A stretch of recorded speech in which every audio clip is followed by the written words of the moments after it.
ಇತ್ತು ಈ ಸಲದ ಬಜೆಟ್ ಅಂತ ಬಂದಾಗ ಈ ಸಲ ಸಿದ್ದರಾಮಯ್ಯನವರು ತುಂಬಾ ಮ್ಯಾಜಿಕ್ ಮಾಡಿದ್ರೆ ನಮ್ಮ ಬಜೆಟ್ ನಲ್ಲಿ ಅಂತ ಕೂಡ ಹೇಳಲಾಗ್ತಾ ಇತ್ತು. ಆದ್ರೆ ಈ ಸಲದ ಬಜೆಟ್ ನಲ್ಲಿ ಸಾಲ ಮನ್ನಾ ಆಗ್ಲಿಲ್ಲ. ಸಾಲ ಮನ್ನಾ ಆಗದೆ ಇದ್ದ ಮಾತ್ರಕ್ಕೆ ರೈತರಿಗೆ ಹಾಗಾದ್ರೆ ಏನೂ ಸಿಕ್ಲೇ ಇಲ್ವಾ, ಗ್ರಾಮೀಣ ಭಾರತಕ್ಕೆ ಏನೂ ಸಿಕ್ಲೇ ಇಲ್ವಾ, ಮಹಿಳೆಯರು ಮಕ್ಕಳಿಗೆ ಏನೂ ಸಿಕ್ಲೇ ಇಲ್ವಾ, ಆರೋಗ್ಯ ಕ್ಷೇತ್ರಕ್ಕೆ ಏನೂ ಸಿಕ್ಲೇ ಇಲ್ವಾ, ಜೊತೆಗೆ ಉದ್ಯೋಗ ಬೇಕು ಅಂತ ಅಂದುಕೊಂಡಿರ್ತಕ್ಕಂಥವ್ರಿಗೆ ಏನೂ ಸಿಕ್ಲೇ ಇಲ್ವಾ. ಈ ರೀತಿ ನೂರಾರು ಪ್ರಶ್ನೆಗಳಿವೆ.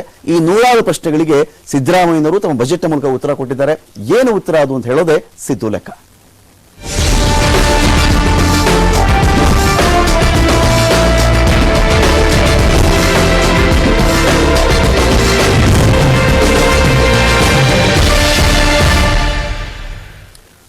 ಈ ಚರ್ಚೆಯಲ್ಲಿ ನಮ್ಮನ್ನ ಡಿಪಿ ಸತೀಶ್ ಜಾಯ್ನ್ ಆಗಿದ್ದಾರೆ, ಇಟಿವಿ ನ್ಯೂಸ್ ಸಂಪಾದಕರು. ಸ್ವಾಗತ ನಿಮಗೆ ಡಿಪಿ ಸತೀಶ್ ಅವರೇ. ಅಂತರದಲ್ಲಿ ಮಹದೇವ್ ಪ್ರಕಾಶ್ ಅವರು ನಮ್ಮನ್ನು ಜಾಯ್ನ್ ಆಗಿದ್ದಾರೆ, ಹಿರಿಯ ಪತ್ರಕರ್ತರು, ವಿಶ್ಲೇಷಕರು. ಸ್ವಾಗತ ನಿಮಗೆ ಮಹದೇವ್ ಪ್ರಕಾಶ್ ಅವರೇ. ರಘು ಅವರು ಜಾಯ್ನ್ ಆಗಿದ್ದಾರೆ, ಅಂಕಣಕಾರರು, ವಿಶ್ಲೇಷಕರು. ಸ್ವಾಗತ ನಿಮಗೆ ರಘು ಅವರೇ. ಇನ್ನು ನಮ್ಮ ಜೊತೆಯಲ್ಲಿ ಎ ಮಂಜು ಅವರು ಜಾಯ್ನ್ ಆಗಿದ್ದಾರೆ, ಸಚಿವರು. ಸ್ವಾಗತ ನಿಮಗೆ ಎ ಮಂಜು ಅವರೇ.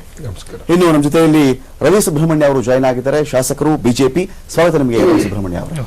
ಎಲ್ಲರನ್ನು ಮಾತನಾಡಿಸ್ತೀನಿ. ಅದಕ್ಕಿಂತ ಮುಂಚಿತವಾಗಿ ಈ ಬಜೆಟ್ ನ ಅತಿ ಪ್ರಮುಖ ಅಂಶಗಳು ಏನೇನು ಮಾಡಿದ್ರಪ್ಪ ಈ ಬಜೆಟ್ ನಲ್ಲಿ, ಯಾವ್ಯಾವ ವರ್ಗಕ್ಕೆ ಏನೇನು ಕೊಟ್ಟರು, ಯಾರಿಗೆ ಲಾಭ ಆಯ್ತು, ಯಾರಿಗೆ ನಷ್ಟ ಆಯ್ತು, ಈ ಎಲ್ಲ ಒಂದು ಹೈಲೈಟ್ಸ್ ಕಡೆ ನಾವು ಒಂದ್ಸಲ ಗಮನ ಕೊಟ್ಟು ಬರೋದಾದ್ರೆ, ಬಹು ನಿರೀಕ್ಷಿತವಾಗಿರ್ತಕ್ಕಂಥ ರೈತರ ಸಾಲ ಮನ್ನಾ ಈ ಬಜೆಟ್ ನಲ್ಲಿ ಮಾಡಲಿಲ್ಲ.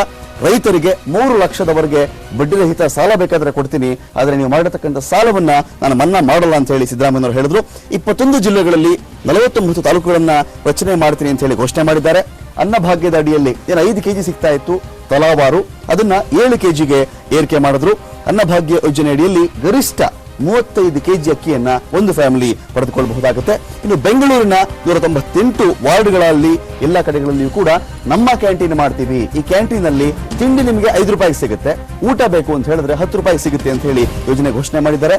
30 ಜಿಲ್ಲಾ ಕೇಂದ್ರಗಳಲ್ಲಿ ಮಹಿಳಾ ಸ್ವಸಹಾಯ ಸಂಘಗಳ ಮೂಲಕವಾಗಿ ಅಂತ ಬಂದಾಗ ಸವಿರುಚಿ ಕ್ಯಾಂಟೀನ್ ಓಪನ್ ಆಗುತ್ತೆ. ಈ ಮೂಲಕವಾಗಿ ಆ ಜಿಲ್ಲಾ ಕೇಂದ್ರಗಳಲ್ಲಿ ಊಟದ ವ್ಯವಸ್ಥೆಯನ್ನು ಅಲ್ಲಿ ಮಾಡಲಾಗುತ್ತೆ ಅಂತ ಅವರು ಹೇಳಿದ್ರು. ಜೊತೆಗೆ 1ನೇ ತರಗತಿಯಿಂದ, ಬಹಳ ಹಳೆ ಇಶ್ಯೂ ಇದು, 1ನೇ ತರಗತಿಯಿಂದ ಇಂಗ್ಲಿಷ್ ಅನ್ನು ಕೂಡ ಒಂದು ಭಾಷೆಯನ್ನ ಕಲಿಸುವ ವಿಚಾರಕ್ಕೆ ಸಂಬಂಧಪಟ್ಟಂತೆ ಒಂದು ಘೋಷಣೆ ಕೂಡ ಮಾಡಿದ್ದಾರೆ. ಅನಂತರದಲ್ಲಿ ಅಂತ ಬಂದ್ರೆ ಈ ಕರ್ನಾಟಕದಲ್ಲಿ ಜುಲೈ 1ರಿಂದ ಸರಕು ಮತ್ತು ಸೇವಾ ತೆರಿಗೆ ಜಾರಿ ಆಗ್ತಾ ಇದೆ. ಈ ವಿಚಾರ ಸ್ವಲ್ಪ ಗಮನ ಇಟ್ಟು ನೋಡಬೇಕಾಗುತ್ತೆ. ಅಂದ್ರೆ GST ವಿಚಾರದಲ್ಲಿ ಸಾಕಷ್ಟು ಬದಲಾವಣೆಗಳಾಗಬಹುದಾಗುತ್ತೆ ಆಮೇಲೂ ಕೂಡ. ಇನ್ನು ಭಾಗ್ಯಜ್ಯೋತಿ ಉಚಿತ ವಿದ್ಯುತ್ ಏನಿದೆ ಈ ಘೋಷಣೆಯಲ್ಲಿ 18ರಿಂದ ಏನು ಯೂನಿಟ್ ಇತ್ತು, ಒಂದು ಮನೆಗೆ ನಾವು 18 ಯೂನಿಟ್ ಕೊಡ್ತೀವಿ ಅಂತ ಹೇಳಿ ಈ ಒಂದು ಮಿತಿಯನ್ನ 40 ಯೂನಿಟ್ಗೆ ಹೆಚ್ಚಳ ಮಾಡಿದ್ದಾರೆ. ಆ ಮನೆಗಳಿಗೆ ಸಾಕಷ್ಟು ಹೆಲ್ಪ್ ಆಗಬಹುದಾಗುತ್ತೆ. ಜೊತೆಗೆ ಅಂತರ್ಜಾತಿ ವಿವಾಹ ಪ್ರೋತ್ಸಾಹ ಧನ 2 ಲಕ್ಷಕ್ಕೆ ಏರಿಕೆ ಮಾಡಿದ್ರು ಇವತ್ತಿನ ಒಂದು ಬಜೆಟ್ ನಲ್ಲಿ. SC ST ವಿಧವೆಯರ ವಿವಾಹ ಪ್ರೋತ್ಸಾಹ ಧನವನ್ನ 3 ಲಕ್ಷಕ್ಕೆ ಈ ಸಲದ ಬಜೆಟ್ ನ ಮೂಲಕವಾಗಿ ಏರಿಕೆ ಮಾಡಿದ್ದಾರೆ. ಸರ್ಕಾರಿ ನೌಕರರ ವೇತನ ಪರಿಷ್ಕರಣೆಗೆ 7ನೇ ವೇತನ ಆಯೋಗ ಇದನ್ನು ಕೂಡ ರಚನೆ ಮಾಡ್ತಾ ಇದ್ದಾರೆ. ಇನ್ನು ಮಲ್ಟಿಪ್ಲೆಕ್ಸ್ ಗಳಲ್ಲಿ ಎಲ್ಲರೂ ಮಾತಾಡ್ತಾ ಇದ್ರು, ಮಲ್ಟಿಪ್ಲೆಕ್ಸ್ ಗಳಲ್ಲಿ ಟಿಕೆಟ್ ದರ ಜಾಸ್ತಿ, ನೋಡ್ಲಿಕ್ಕಾಗಲ್ಲ, ಬಡವರಿಗಲ್ಲ, ಅದು ಹಾಗೆ ಹೀಗೆ ಅಂತ ಹೇಳಿ.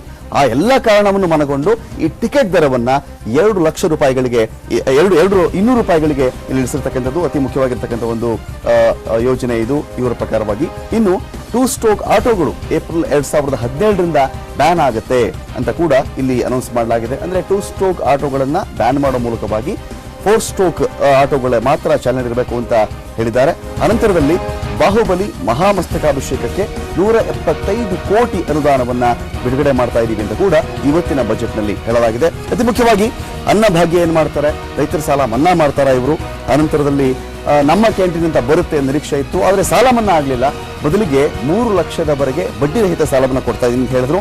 ಮಲ್ಟಿಪ್ಲೆಕ್ಸ್ಗಳ ವಿಚಾರಕ್ಕೆ ಸಂಬಂಧಪಟ್ಟಂತೆ ಮಾತಾಡೋದಾದ್ರೆ ತುಂಬಾ ಚರ್ಚೆಲಿದ್ದಂತಹ ವಿಚಾರ, ನಗರ ಪ್ರದೇಶಗಳಲ್ಲಿ ಟಿಕೆಟ್ ದರವನ್ನು 200 ರೂಪಾಯಿಗೆ ಇಳಿಸೋದು ಕೂಡ ಪ್ರಮುಖವಾಗುತ್ತೆ. ಅನಂತರದಲ್ಲಿ ಭಾಗ್ಯ ಜ್ಯೋತಿ ಈ ಸ್ಕೀಮ್ನಲ್ಲಿ ಏನು ಯೂನಿಟ್ಗಳ ಮಿತಿ 18 ಯೂನಿಟ್ಗಿತ್ತು, ಇದನ್ನ 40 ಯೂನಿಟ್ಗೆ ಹೆಚ್ಚಳ ಮಾಡಿದ್ರು. 1ನೇ ಕ್ಲಾಸಿಂದ ನಮಗೆ ಸರ್ಕಾರಿ ಶಾಲೆಗಳು ಉಳಿಬೇಕು ಅಂತ ಹೇಳಿದ್ರೆ ನೀವು ಒಂದು ಭಾಷೆಯನ್ನಾಗಿ ಇಂಗ್ಲಿಷನ್ನ ಸೇರಿಸಿ ಅಂತ ಮಾತಾಡ್ತಾ ಇದ್ರು. ನಾವು ಜಾರಿ ಮಾಡ್ತೀವಿ ಅಂತ ಹೇಳಿದ್ದಾರೆ. ಸಾಕಷ್ಟು ವರ್ಷಗಳಿಂದ ನಾವು ಕೂಡ ವೆಯ್ಟ್ ಮಾಡ್ತಾ ಇದೀವಿ, ಇಲ್ಲಿಯವರು ಕೂಡ ಆಗಿಲ್ಲ. ಅನಂತರದಲ್ಲಿ 2 ಸ್ಟ್ರೋಕ್ ಆಟೋಗಳು ಏಪ್ರಿಲ್ 2017ರಿಂದ ಬ್ಯಾನ್ ಆಗುತ್ತೆ ಅಂತ ಕೂಡ ಇಲ್ಲಿ ಹೇಳಿದ್ದಾರೆ. ಇನ್ನು ಈ ವಿಚಾರಕ್ಕೆ ಸಂಬಂಧಪಟ್ಟಂತೆ ಮಾತಾಡೋದಾದ್ರೆ ಇಲ್ಲಿ ಮೊದಲಿಗೆ ನಾನು ಮಂಜು ಅವರ, ಈ ಬಜೆಟ್ ನಿಮ್ ಪ್ರಕಾರವಾಗಿ ಇದು ಜನಪ್ರಿಯ ಬಜೆಟ್, ಜನಪರ ಬಜೆಟ್ ಅಂತ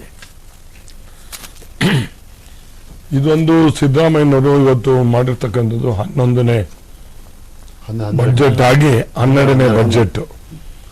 ಬಹುಶಃ ಇದು ಜನಪರವಾದಂತ ಬಜೆಟ್.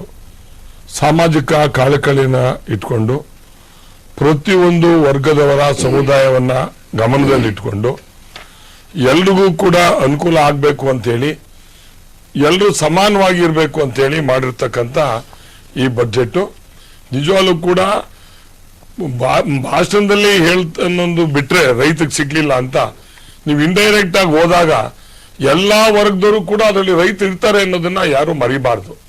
ಬಹುಶಃ ಈ ಬಜೆಟ್ ನಲ್ಲಿ